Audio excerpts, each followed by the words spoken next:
우리 안사람 바깥 양반. 우리나라에서는 밖에서 돈 벌어오는 남자를 바깥 양반이라고 칭하곤 했다. 그러고 보면 이상하다. 이 나라엔 집안 양반은 없고 바깥 양반만이 존재한다. 아무도 집안일을 하는 사람에겐 집안 양반이라고 하지 않는다. 안사람 혹은 집사람이라고만 칭한다. 왜 밖에서 일하면 양반이고 집에서 일하면 그냥 사람인 것이냐. 바깥일을 집안일보다 더 높이 쳐주는 것이다. 바깥일이 훨씬 고되다고 생각하는 것이다. 요즘은 전업주부의 일도 동등한 가치가 있다고 말하지만 여전히 집안에서의 노동은 그 가치를 제대로 인정받지 못한다. 회사를 퇴직하고 전업주부 생활을 했던 한 친구는 이런 말을 했다.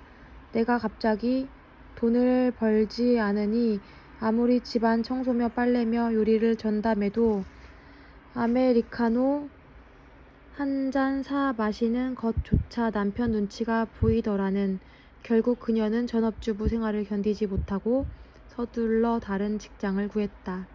가사 노동이 바깥 일만큼 가치를 인정받지 못하니 전업주부는 아직도 안양반이 아니라 안사람인 모양이다. 그래서 맞벌이를 하면 달라질까? 또 다른 친구 한 명은 결혼 후 아이를 낳고 맞벌이를 하는 중이다. 얼마 전 나이가 지긋한 그녀의 클라이언트가 이런 질문을 했단다. 바깥 양반은 무슨 일 하시나? 당연히 질문에 악의는 없다. 하지만 사소한 차별적 언어도 무심히 넘어가지 않는 내 친구는 재치있게 받아쳤다. 저도 바깥 양반이에요. 이승이 지옥. 가끔 이런 상상을 한다. 사실 나는 천국에 살고 있던 천사였는데 뭔가 엄청난 중죄를 지어 그 대가로 지옥에 유배해 온 거라고. 그리고 그곳에서 말하는 지옥은 사실 우리가 살고 있는 이승이라고. 과중한 업무와 스트레스, 피할 수 없는 인간관계의 고단함. 내게 벌어지는 모든 일들이 이 지옥에서 감내해야 할 벌과 같은 거라고. 결국 이승에서 참하게 덕을 쌓아야 다시 내가 원래 있던 천국으로 돌아갈 수 있는데 만약 그러지 못한다면 다시 여기 환생한다. 우와 끔찍하다. 착하게 살아야지. 미안하다는 말은 일단 저장. 우리나라 사람들은 미안하다는 말을 하는 것에 좀 인색한 편이다.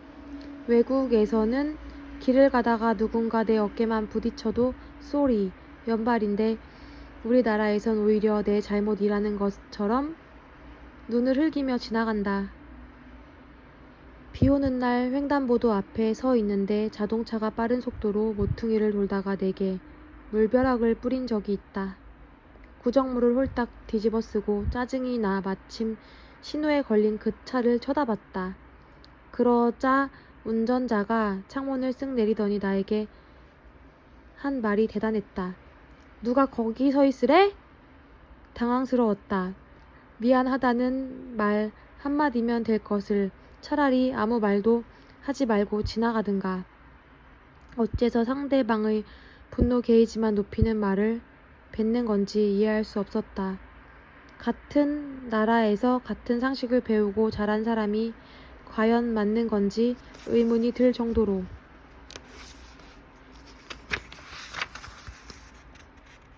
자신이 저지른 잘못을 무마하기 위해 오히려 남 탓을 하는 사람들을 보면 그 심보에 화가 나면서도 한편으론 불쌍하기도 하다. 도대체 이 나라는 얼마나 쓸데없는 자기 방어가 필요한 세상인가 싶어서. 직장도 예외는 아니다. 모두가 남 탓을 하기 위해 혈안이 된 것마냥 남 탓을 외쳐댄다. 일이 바쁘면 업무량이 과하게 많다는 것은 생각하지도 않고 빨리 처리하지 못한 네 능력 탓이라고 말한다. 동료가 실수를 저지르면 왜 실수가 나왔을까를 짚어보기보단 무조건 네 탓이니 책임지라고 말한다. 함께 진행하던 일인데 자기 탓도 있었을 가능성에 대해선 조금도 생각해보지 않는 걸까? 한 사람을 제대로 알려면 최악의 상황을 함께 견뎌보면 된다. 평소에 좋은 사람이라고 생각했던 사람도 힘든 일이 닥치면 숨겨왔던 민낯이 낱낱이 드러난다. 직장에서는 주로 프로젝트가 엎어지거나 치명적인 실수를 발생했을 때가 바로 그 최악의 상황인데, 사실 모든 일이 그렇듯 누구 한 명의 잘못이 아닌 경우가 많다. 여러 사람의 손과 말이 닿아 프로젝트가 안드로메다로 가는 경우도 있고, 클라이언트의 변심이라든지 생각지 못한 사회적 이슈가 발생한다든지, 누구 한 명의 잘못이라고 할 수 없는 변수들이 대부분이다. 하지만 직장에선 그 잘못을 추궁할 희생양이 필요한 모양이다. 안타깝게도 이런 경우 대부분의 사람들이 자기 방어 태세를 돌입한다. 서로 미안하다는 말을 주고받으며 다독이는 대신 먼저 잘못을 시인할 사람을 찾는다. 이때를 주의해야 한다. 호시탐탐 남의 탓으로 돌리기 위해 헤매는 하이에나들 앞에서 결코 미안하다는 말을 먼저 해서는 안 된다. 저 사람이 잘못을 인정했으니 저 사람 탓을 하자라는 분위기로 흘러가 버리기 때문이다. 그러니 미안하다는 말은 일단 외장하듯 깊숙이 저장해 두기로 하자. 그럼 미안한데 어떻게 가만히 있냐고? 그 말을 아예 하지 말라는 것은 아니다. 내가 잘못을 한 게 있다면 당연히 미안하다고 말하는 게 맞지만, 애매할 경우에는 일단 입을 다물고 조용히 관망하는 쪽이 낫다. 가만히 있다 보면 누구의 책임도 아닌 일로 사라질 테니 내가 먼저 나서서 내 탓으로 돌릴 필요는 없다는 말이다. 그렇지 않으면 포악한 하이에나들이 그 말을 덥석 물어 당신을 사지로 몰아넣을 테니까. 쓸쓸한 일이 아닐 수 없다. 이런 생각을 할 수밖에 없다는 것은 사과의 말이 이렇게나 아껴야 할 말인가 회의감도 든다. 오늘 저장해둔 미안해를 입 밖에 내지 않은 것, 그게 또 미안해진다. 하지만 세상이 그 야박한 걸 나더러 어쩌란 말이냐. 이렇게 부끄러운 자기 방어가 필요 없는 세상이 된다면 얼마나 좋을까. 미안하다는 말, 남의 탓을 할 핑계로 삼는 게 아니라 함께 고생하는 사람들을 서로 보듬는 흔한 수단이 된다면 얼마 더 좋을 텐데. 청춘이라는 말. 예전에 20대를 타깃으로 한 브랜드 광고를 담당해 청춘이라는 단어를 두고 카피를 써야 할 일이 있었다. 난감했다. 왜냐하면 청춘이라는 말이야말로 가장 올드한 단어라고 느끼고 있었으니까. 옛 사람들의 젊음, 청춘. 청춘에 대해 내가 떠올리는 건 어릴 때 TV 드라마에서나 본 80, 90년대의 캠퍼스 풍경뿐이었다. 내가 그 시기에 20대가 아니었기에 환상을 가지고 있는 건지는 모르겠지만 그 시절의 20대는 청춘이라는 말이 꽤나 어울렸던 것 같다. 젊은이들이 힘을 합치면 뭐든지 할 수 있을 것 같은 자신감과 세상을 바꿀 수 있을 거라는 희망과 패기가 분명 있었다. 그런데 내가 20대가 되었던 2000년대 초반에는 청춘이라는 단어 자체를 들어본 기억이 없다. 한동안 잘 쓰이지 않았던 걸까? 아니면 내가 청춘이라 청춘을 의식하지 않고 살았던 걸까? 카피를 쓰면서 생각했다. 20대의 나보다 30대의 내가 청춘이라는 단어를 더 많이 쓰고 있다고.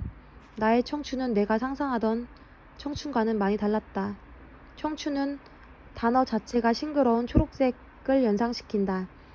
그리고 그 글자 뒤엔 후광까지 비치는 느낌이다. 그에 비해 나의 청춘이란 말하자면 블랙. 그냥 블랙 아니고 완전 블랙. 색은 많이 섞일수록 블랙에 가까워진다. 그 빨주노초, 파남보, 무지개 색도 한데 섞으면 블랙이 된다. 내 청춘이란 그런 거였다. 오만 가지 감정과 사건들이 뒤섞여 도저히 원래 색으로 돌아갈 수 없는 회복 불가능의 암흑, 취업 전에 취업 준비하느라 암흑기였고 취업 후엔 회사에만 매여 있기에 암흑기였다. 만약 내 인생을 기록한 책이 있다면 청춘이란 챕터를 송두리째 찢어내거나 검정색으로 칠해야 말이 될 것이다. 그런 내가 청춘에 대한 카피를 써야 한다니 막막할 수밖에. 싱그럽고 영롱한 청춘의 이야기를 쓰는 건 결국 실패했다. 청춘이 지나고 나서야 청춘이라는 단어가 눈에 들어온다. 청춘 콘서트, 청춘 토크, 청춘 페스티벌, 청춘 백서, 청춘 어쩌고 저쩌고. 정말 청춘이란 단어가 원래 이렇게 많이 쓰이는 단어였던가. 그러고 보면 청춘이라는 단어는 진짜 청춘들이 쓰는 말이 아닐지도 모른다. 청춘의 싱그러움과 영롱함을 마케팅용으로 팔아야 하는 30대 이상의 어른들이 쓰는 말일 거라고 확신한다. 너희들은 아름답고 즐거워야 한다는 기성세대의 강요 같은 것. 청춘들은 자신을 굳이 청춘이라고 말하지 않는다. 실제로 나는 그랬다. 20대엔 청춘을 모르다가 30대가 되어 청춘이라는 단어를 쓰고 있는 나를 보라. 말이 나왔으니 하는 말인데 청춘에게 가능한 많이 실패해 보라는 말 같은 건 그만했으면 좋겠다. 실패는 성공의 어머니라고, 실패도 경험이라고, 그들의 실패라고 특별할 것도 없다. 실패는 청춘일 때도 아팠고 청춘이 아닌 지금도 똑같이 아프다. 평생 실패하지 않고 사는 사람들도 있는데 굳이 실패하기 위해 덤벼들어야 하는 건지 잘 모르겠다. 청춘이니까 하고 싶은 일을 하라든지 놀러 가야 한다든지 일을 그만둬도 된다든지 그런 말도 좀 안 했으면 좋겠다. 그런 말을 하는 사람들이 청춘들의 인생을 책임져 줄 게 아니라면 말이다. 청춘론을 말하는 사람들이야말로 가만 보면 다 기성세대 아닌가. 그들의 말을 믿고 따르다 골로 간 인생도 여럿 보았다. 어른들아 제발 청춘들 좀 내버려 두라고.